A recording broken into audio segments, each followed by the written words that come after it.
Hello, everyone. Welcome to the series of conversations organized by the Turkish Presidential Communications.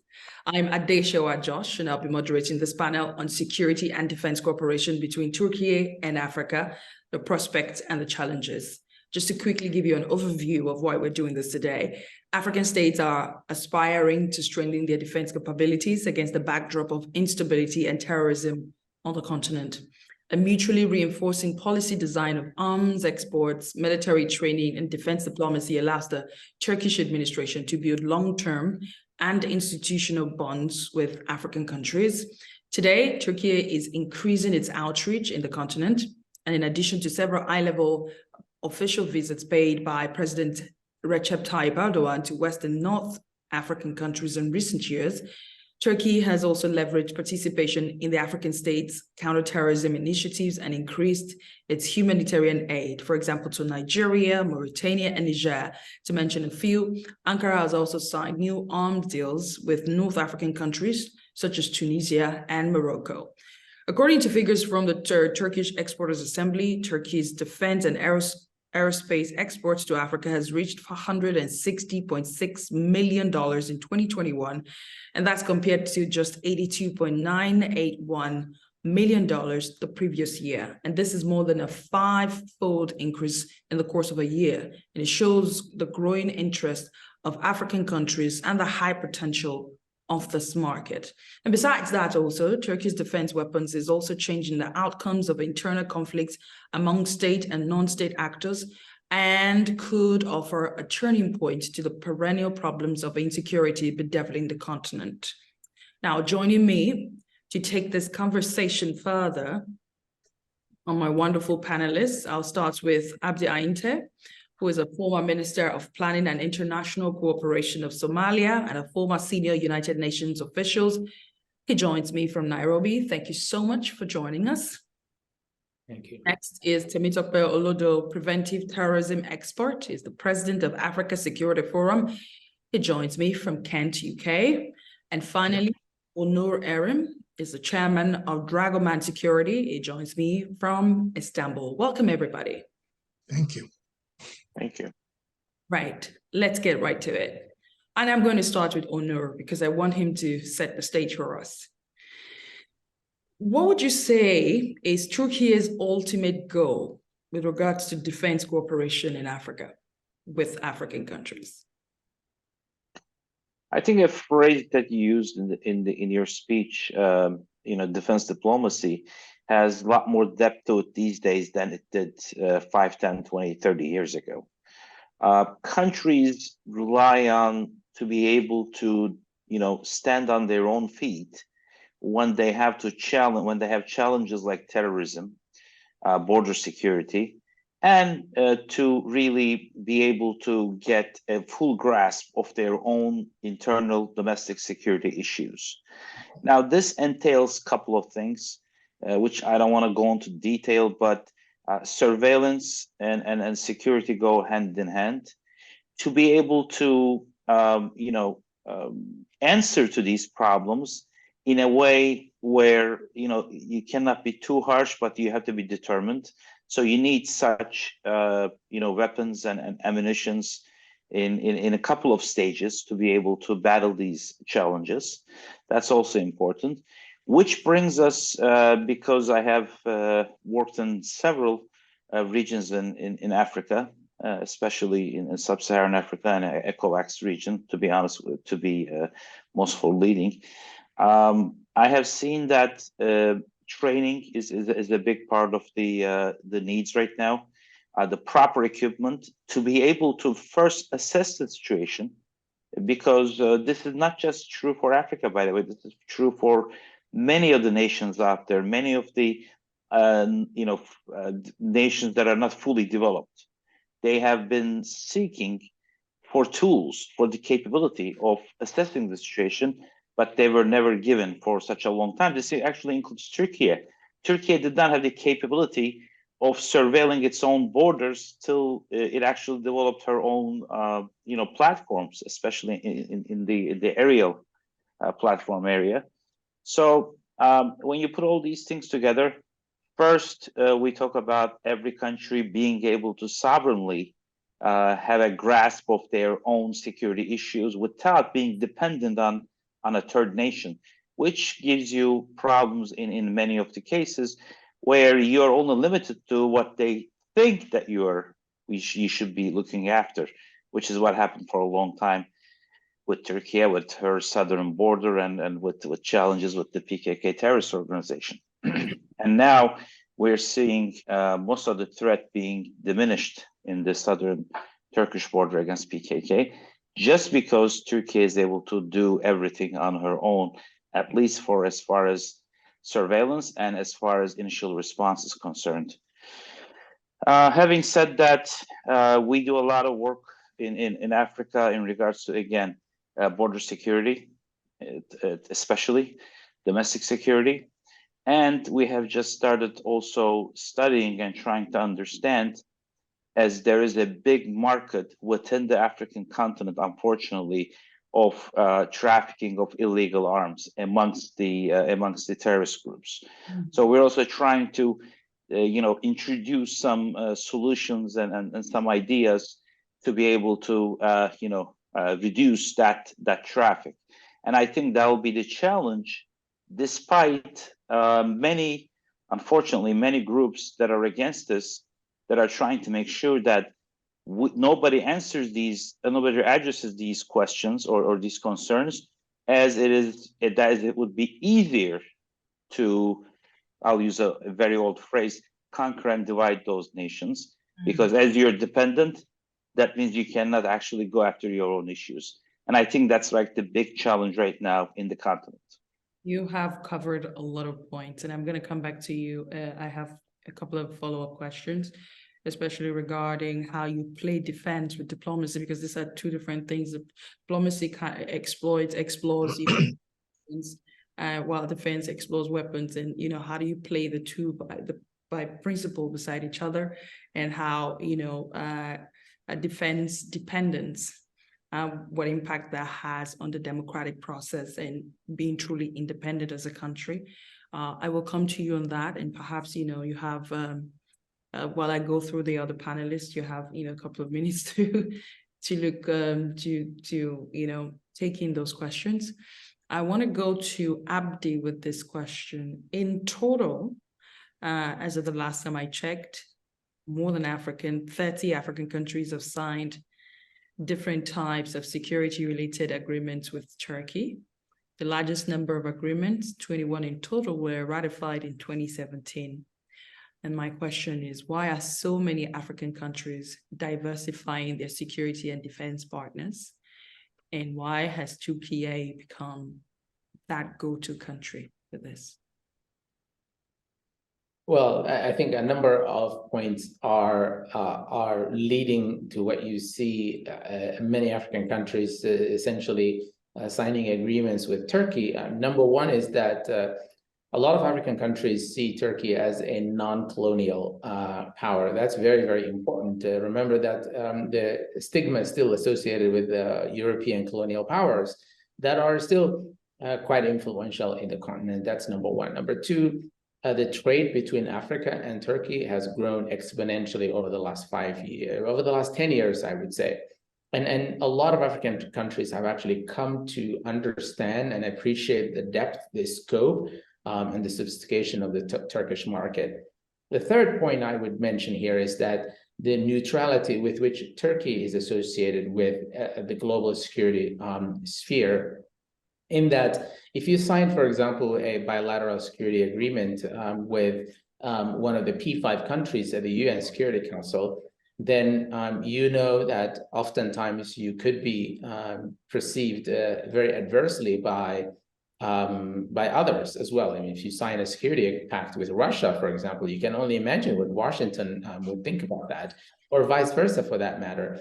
But if you do sign one with Turkey, then certainly you're not going to face the wrath of any of those P5 countries, because they're all, have good terms. I think it's important really to look at Somalia, because I think that's, the key manifestation of Turkish security investment in the continent. think our country has a number of agreements with security agreements with Turkey. And believe it or not, 1/3 of our entire security force is trained and equipped by Turkey. I don't think any other African country has had that much investment in Turkey in Africa when you compare us to the rest of the African countries. So really, Turkey has been, I would say, an indispensable but also a strategic ally for a lot of African countries, certainly for my country, Somalia. And I think that is one of the reasons why you're seeing a lot of diversification of security cooperation with Turkey from many African countries. I'll come back to you on whether there is progress made on that front and what more needs to be done, because under this new administration, there's been a lot of attention on, counterterrorism and security in Somalia. So I want to know what the impact of that cooperation with Turkey, how it is impacting the fight against terror in Somalia. But before I come back to you, let me go straight to Temitope Olodo. In modern day warfare, whether intra or interstate, the ultimate game changer after good intel is a good defense system. Yeah. How strategic is Turkey's defense and security cooperation with African countries in terms of combating terror? Groups like Al-Qaeda, Boko Haram, ISIS, and their affiliates, and reigning in peace and order in the long term? It's one of those difficult questions because we all know, especially for the analysts, that once you open your door to terror, it's always very difficult to close it up. And one of the things you need are good friends, not friends that are selling you weapons with one hand, and yet some of their weapons are coming in through the other side. And that's the problem we have. Just like my brother mentioned, one of the good things about the weapons or the agreement that is being signed with Turkey is that there is no challenges or obstacles put in place in terms of human rights and other things that some of the other countries do put in front. And one of the things we also find out, which is making most of the African countries attracted to Turkey, is the timeline for which they could get some of the weapons that they need.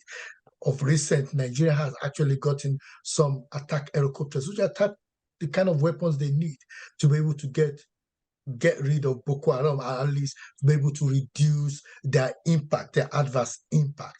That was something that Nigeria has been debating with the Americans, and they have to take it to their parliament in order to be able to get it. They have to go there, kneel down, prostrate, if need be, to be able to get anything done. But that is not happening with Turkey. Even though Turkey only have more like 0.5% of the military market, I could see that will increase more, because they could see, and most of the countries that are having these challenges with terrorism have a bit of a Muslim background. And that is something that will be of advantage for them with Turkey, because at least they understand where they're coming from. It's not like some of the other countries where they don't have that kind of understanding of where these people are coming from. So if you look at it from that perspective, one of the things that we're hoping for is that as the relationship between Turkey and Africa increases, there will be better opportunity. Just like my brother mentioned earlier, about 15,000 Somalian military that are actually 1/3 of it getting trained by Turkey. The same is happening not only in Turkey, but also in Kenya. They are happening in Nigeria. They're getting drones, things that even to get drones from America is a bit of a challenge. So when you look at it from that perspective, there is a light at the end of the tunnel for Africa in terms of Turkey's entry into the arms market. And one of the things that you did mention earlier was, weapons that are actually coming into Africa, which one of the speakers also highlighted is a big challenge for Africa. And some of the war entrepreneurs will definitely want to stop any progress in trying to stem down on illegal weapons that are just free flow in Africa at the moment. So there's no better partner to have than Turkey, who understand that terrain and understand how to deal with it, because they've gone through their own challenges and they understand what it means to be able to rein in, the illegal weapons in Africa, which again is affecting, peace and security in Africa. Thank you so much, Temitope. Onur, I want you to please be the first to take a lead on this next question, because you mentioned something about, if we like, divide and conquer in terms of stemming the tide of illegal weapons. And you also mentioned when you're not dependent on, when Africa is less dependent on external weapon sustenance. I don't know if that makes sense to you. It tends to be more independent in its choices and its decisions and its policy making. I wonder how that can be tied into how Africa runs its own democratic processes. Let me explain what I mean. The West fears that a no strings attached weapon sales to African countries could lead to anarchy, or worse, prop up authoritarian regimes. Is Türkiye concerned? And does Türkiye share similar concerns? If you ask me, as you put it, from the perspective of the Western point of view, the unrestricted supply of weapons to Africa or anywhere, I think is just frightens them that there is unrestricted chaos in Africa. Or if it helps any kind of dictators come or go off the power, again, it's a unrestricted coming or going of a dictator, quote unquote, regardless of the West. We have to realize a couple of things. Number one, obviously there's a huge black market in the world when it comes to weaponry.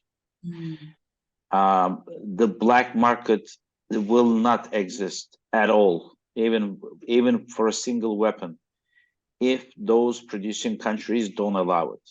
This is period. There's no two ways about it. So if there's a black market right now in the world, and if there are weapons being sold, ammunition being sold in the black market in the world, that is because countries that produce these weapons and artillery and ammunition they are allowing it. They're allowing it to go out on the black market. That's number one. Is that a challenge also for Turkey? Well, once you start choosing sides, as to which regime or which politician is the dictator or not, you are stepping out of your boundaries as a sovereign nation. So whether at the end it turns out to be good for that nation or not, you must take into consideration whomever is the sitting power in that nation. Now, you may not choose to do business with everybody. You may not choose to sell weapons to everybody, but when it's time to make a sale or make a cooperation with that country in lines of defense, you must do it with the official power of that country, period. You must respect the choices of that government.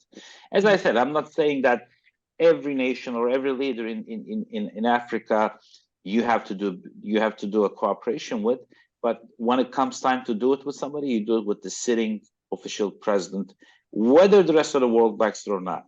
Okay, because it should be, I think your goal as a friendly nation should be to be able to not bring democracy, as most Westerners call it, but help enhance as another sovereign nation, respectful of the other sovereign nations' choices, but to help them, find their own way. That should be the limit of your involvement, because once you go a foot beyond that, an inch beyond that, you lose control.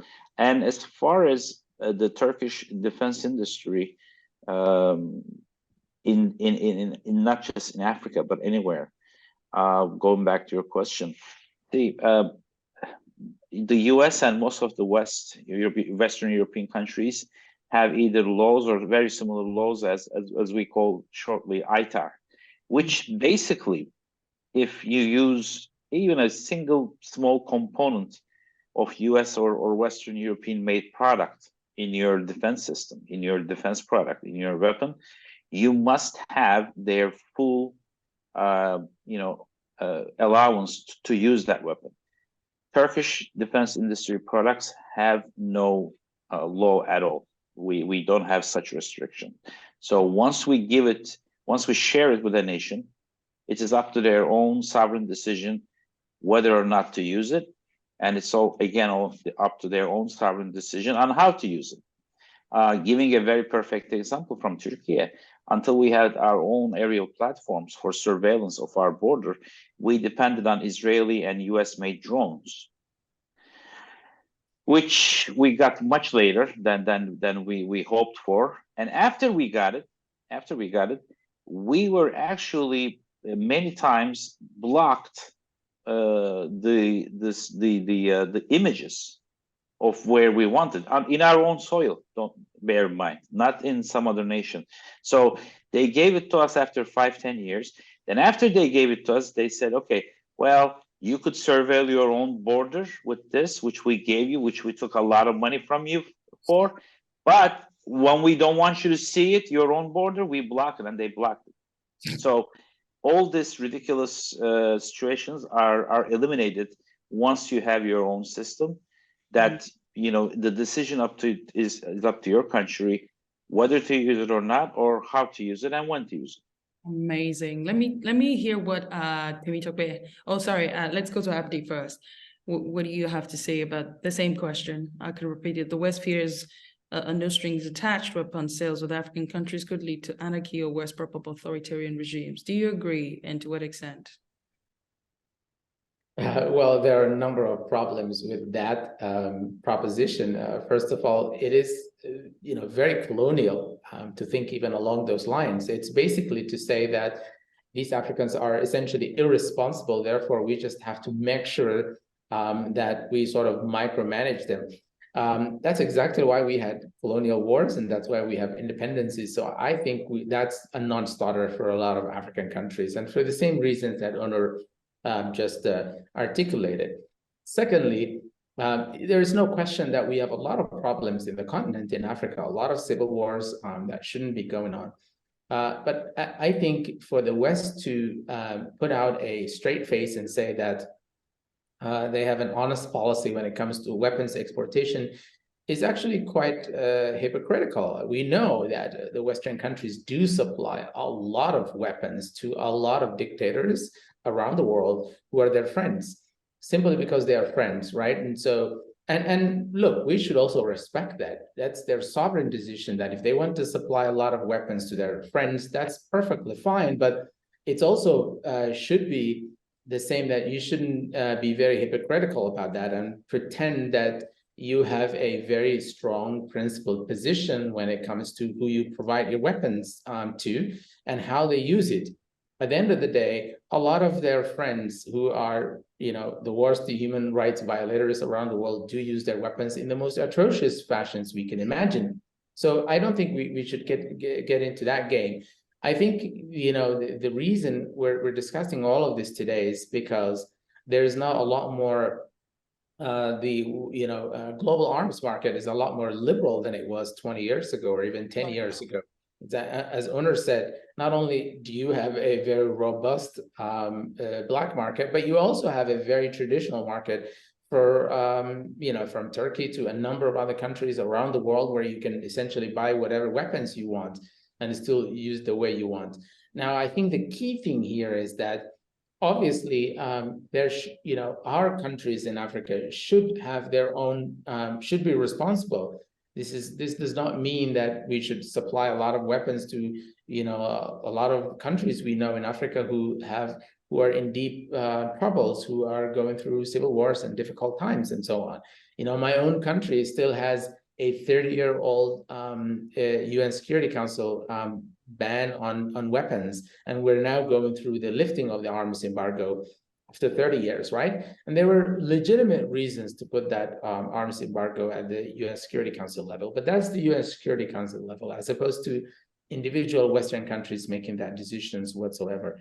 I think we need to be very clear about the way the arms market happens around the world today is that countries essentially procure weapons they want and generally use the way they want without any hindrance. Even if you have some strings attached to it, even a lot of these Western countries' weapons are now ending up in places where they should not be ending up with in the first place, and people are using them the way they wish. So, it's not entirely kosher for everyone. Right. So I'm going to come to Temitope with a little bit of a twist to my question.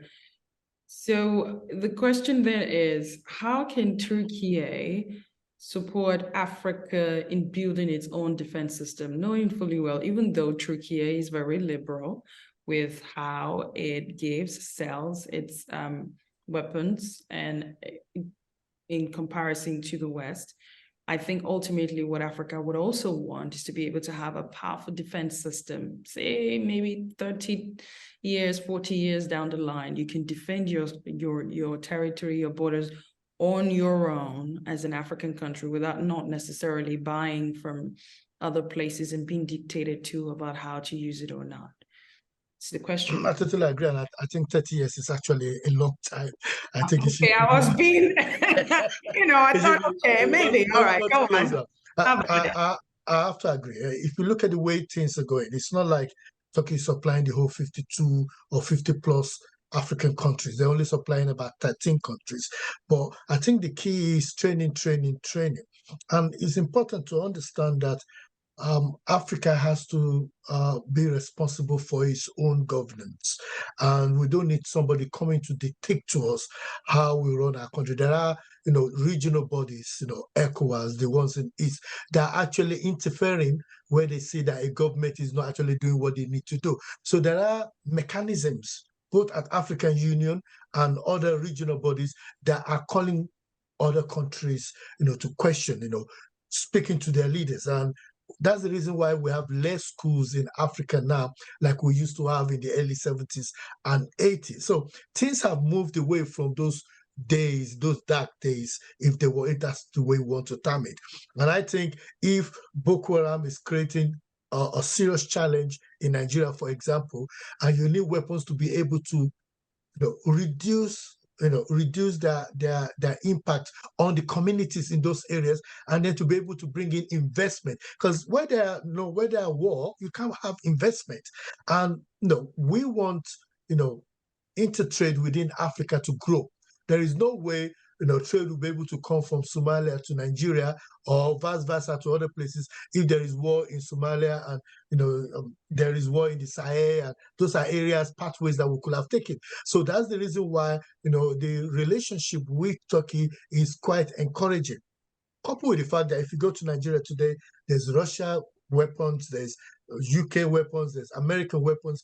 They have to be trained in different ways. We've seen it with Ukraine, where they say we can't give you our jet because it will take you, years to learn it. And the bottom line is these are pilots, and we've found that very quickly they're changing their minds again. It's not like because that is the way they do their business.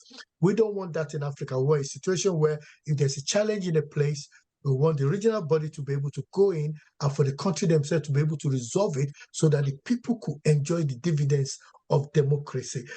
Without weapons helping them to reduce that, it will be very difficult. And Africa will not be able to get out of the challenge of war that is going through. Look at what is happening in Congo. Look at what is happening in the Central Republic. Those are the kind of places that we want these things to stop so that trading, economic trading, cultural changes, exchange will start to happen within Africa, and Africa will continue to grow. So my hope and my hope is that Africa will trade more among themselves, and this engagement with Turkey will set the new era of trade relationship with no restriction that will help to allow democratic practices to flourish and for people to be able to enjoy the dividends of democracy in those countries. Onur, thank you so much, Temitope. Onur, this one is for you. Turkey has an extensive experience in counterterrorism and countering internal homegrown terror groups and succeeding in that area. one of the biggest challenges that Africa faces is also along that line. Boko Haram, Al-Qaeda, Al-Shabaab, ISIS affiliated groups, and many other. In fact, now they call it banditry in Nigeria. So that's down from Boko Haram. In any case, these are groups that are waging a huge war, not just against the states, but against everyday people. And you would hear among experts, security experts, they would say, if you can cut off the source of weapons, that you can reduce the threats of these organizations to their host states. Onur, what is the best way to counter Boko Haram, Al-Qaeda, Al-Shabaab, and etc.? And how can Türkiye help support the continent in doing that? I can't necessarily say that I could outline a best way. It's still a challenge for a lot of nations, including Turkey, although Turkey has, gained lots of grounds against the terrorist groups. But a couple of things I do know. Yes, you must be able to reduce, if not eliminate at least, the flow of illegal arms. You must reduce, if not eliminate, the financial backing of those groups as well, because it's not just guns and ammunitions. And I think as to what Mr. Tampoti said, it's very important, but he talked about the economic lines. But I think when it comes to terrorism, being able to cooperate with all of the neighboring nations, but secondly, all the continental nations, and acting as one is very important. Honestly, the way I think, forget about the battle against flow of arms. Forget about battle against the flowing of financial or monies to these groups. In theory, I think if you just had all the neighboring nations, then all the continental nations think in the way that, listen, we must put a stop to terrorism. Believe you me, you have finished 90% of the job. Wow. Because once you have that understanding, once you have that joint effort, the rest is a rather small thing. Even despite the fact that most colonial powers, most Western nations, including the US, may or may not be directly or indirectly helping those groups. It will not matter if you have inside within the continent, if you have a joint mindset against this, I believe you've done 90% of the work. Wow, that is amazing. Abdi, you wanted to jump in? I see you smiling there. Yeah, I basically fully agree with what my colleague said. I think it really boils down to one thing. A lot of African countries now are battling terrorist groups, and they are desperate to defeat those terrorist groups, and they will need a lot more sophisticated weapons to do that. Otherwise, if you're fighting AK-47 on both sides, there is no chance that you will be able to do that. Now, in the case of Somalia, for example, Turkey provided its Bayraktar drones, and it's already having a huge impact on the ground. In the last few months alone, Al-Shabaab was defeated and degraded in ways that they have not been defeated for over 15 years where they've been around. And that's a lot of it. The difference was actually made by the Bayraktar drones that are now available to our government to fight the terrorist groups. And so one of the many reasons why people, a lot of African countries are choosing to partner with Turkey on security is because they are able to procure highly sophisticated weapons. And in our case, Turkey already has, I believe it's the only military base it has in Africa is based in Somalia. It has its largest embassy in Somalia anywhere in the world. And so our partnership with Turkey has been really so strategic and so important in security, in economic, and in socioeconomic development. And so because really Turkey has proven to be a very reliable ally when you can turn to when you need to. I mean, imagine our government has been trying to buy helicopter for many years, and we haven't been able to, partially because of the arms embargo, but partially because of these complications that are associated with procuring weapons from a lot of these countries. But when we needed Bayraktars from Turkey, we basically got it quite quickly. And so I think that is a key thing, and that's a key reason why a lot of African countries will continue to turn to Turkey for investment, for partnership on the security front. It is just music to my ears to hear this kind of testimonies of how already Turkey's policy around security and defense directed towards Africa is already yielding results, and I can only imagine what the future is going to look like. So as we wrap up this wonderful session, I want you guys to give me a final word on the future of this strategic relationship in terms of security and defense on the continent. Where do you see it go? I'll start with Temitope. Yeah, I see it going further. I just have to agree with my colleagues. The multinational task force, when it started, really helped Nigeria to be able to calm down, at least get that containment strategy. One of the things I'm hoping is that the relationship with Turkey will help with their containment strategy to be able to reduce, the flow of weapons from, within within those countries, inter-countries, that is actually fueling the conflict, in Nigeria and other parts of the Sahel. So I believe that the relationship with Turkey will help with that, because we need less war in Africa. We need people to be able to develop.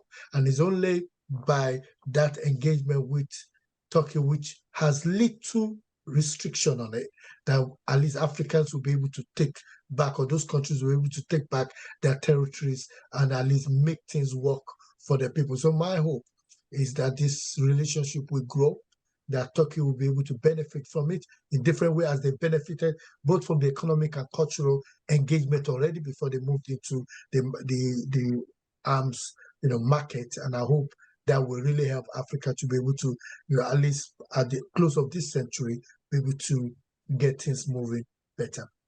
Abdi, thank you, Temitope. Abdi.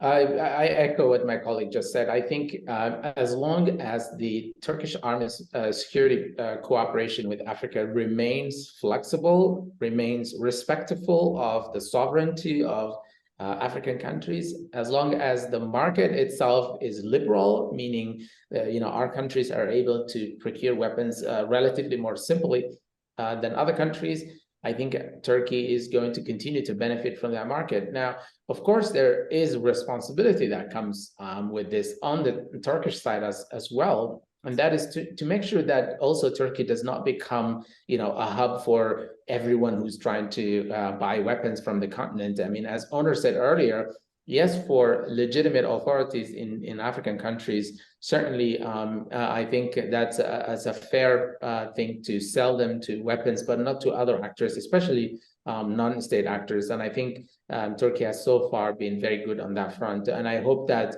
the relationship really grows from strength to strength, not only on the weapons market. Remember, the other traditional trade between the continent and Turkey has grown exponentially, maybe 10 times or 20 times. I can't remember the figures, but it was so huge in the last 10 years. I think that's another opportunity to strengthen, but also the cultural exchange. A lot of African students are studying in Turkish universities and getting the state-of-the-art education, which I think is going to be critical for the development of our continent as well. Thank you so much, Abdi. Actually, for some reason, because I wanted to respect the iftar time, I had one more question for Nur, which was supposed to be, does the Turkish government have checks and balances in place to ensure its weapons does not fall into wrong hands? I mean, that's non-state actors in Africa. But then I remember that he said something in his previous answers that, Turkey respects, the sovereignty of countries and all. And you have pointed it out that as long as Turkey continues to do that and to not make it a free for all, whoever has the money come and buy, even though we know that your intention is to topple a government, then it would continue to be, Turkey will continue to be a good partner for the rest of the continent. Now, Onur, I'll let you have your final say. Thank you. Well, I'm one of those people that actually firmly believe that the future, in many ways, of the world is heavily dependent on the continent of Africa. I think we should value that in many ways. Number two, in many different aspects, Turkey has historical relationships with a lot of African nations. The ties, it has, religious ties with a lot of African nations, and it also has been, trying to develop in many levels the relationship between Turkey and Africa. Now, defense diplomacy is great, but it will not go by itself without developing other aspects of our relationship.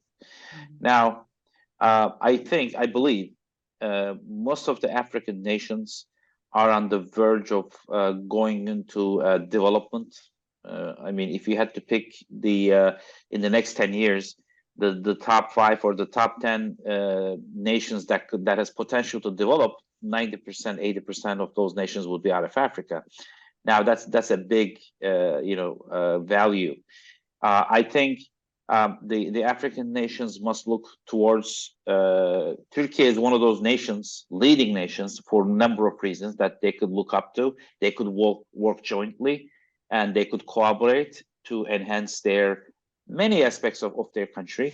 And Turkey, if Turkey acts the way it should and not make the mistakes of the colonial powers and the Western nations in the past, would be a good ground. So as long as we could keep it as a win-win game, where the Turkish side and the African side win, I think the possibilities are limitless, and I think there is extremely big digits that we could both grow into, where both the people, the citizens of Turkey benefit from this, as well as the citizens of those respective African countries. And I think we should focus on this to make sure that there is a win-win situation where we develop each other. We don't need to develop Africa. Africa doesn't need to develop us, but we need to help each other develop in our own ways, respective of our countries, our sovereignty, and the fact that we want to grow together, not take advantage. This is for both sides. This is for both sides. So I would like to cross my fingers and pray that these collaborations only go the way it should, benefiting both citizens of all countries involved. Thank you so much, Onur. And on that note, we have come to the end of this amazing strategic conversation as part of a series of conversations that we've been having in the past few years and also in the past couple of weeks. Thank you so much for joining me, Abdi Ainte, former Minister of Planning and International Cooperation of Somalia, and a former senior United Nations officials. Thank you so much for joining me. Temitope Olodo, preventive terrorism expert and the president of Africa Security Forum. It is such a pleasure to have you. And Onur Erim, the chairman of Dragoman Securities. Thank you, Dragoman Security, I beg your pardon. Thanks to all of you, and it's been a pleasure speaking to you. I'll see you next time.